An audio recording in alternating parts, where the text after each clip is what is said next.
తోడేలు మనస్తత్వం జీవితాన్ని మార్చే 4 నియమాలు. మనుషుల్లో చాలామంది తెలివి లేక కాదు, ఫోకస్ లేకపోవటం వల్లే ఊడిపోతారు. ఈరోజు ఒక లక్ష్యం, రేపింకో కల, ఎల్లుండి ఇంకో ఆకర్షణ. ఇలా మారుతూ ఉంటే శ్రమ ఉంటుంది, కాని ఫలితం ఉండదు. తోడేలు ఎప్పుడూ ప్రతి దిశలో పరిగెత్తదు. అది ఒకే లక్ష్యాన్ని ఎంచుకుంటుంది. ఆ లక్ష్యం దొరికే వరకు దాని దృష్టి మరెక్కడికీ వెళ్ళదు. అందుకే అది బలమైన వేటగాడిగా నిలుస్తుంది. రెండో నియమం, తక్కువ మాట్లాడి ఎక్కువ గమనించు. ప్రతి విషయానికి నీ అభిప్రాయం చెప్పాల్సిన అవసరం లేదు. నువ్వు మాట్లాడుతున్నప్పుడు నీకు తెలిసినదే చెప్తావు. కాని నిశ్శబ్దంగా వింటే కొత్త విషయాలు నేర్చుకుంటావు. కొన్ని సందర్భాల్లో మౌనం వేల మాటల కంటే శక్తివంతమైనది. మూడో నియమం, శక్తిని వృధా చేయకు. ప్రతి చిన్న సమస్యతో, ప్రతి వాదనతో పోరాడాల్సిన అవసరం లేదు. తెలివైన వ్యక్తి ఏ యుద్ధం చెయ్యాలో, ఏది వదిలేయాలో తెలుసుకుంటాడు.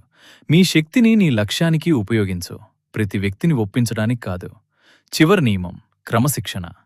ప్రేరణ కొంతసేపే ఉంటుంది, కాని క్రమశిక్షణ ఉంటే విజయం శాశ్వతం అవుతుంది.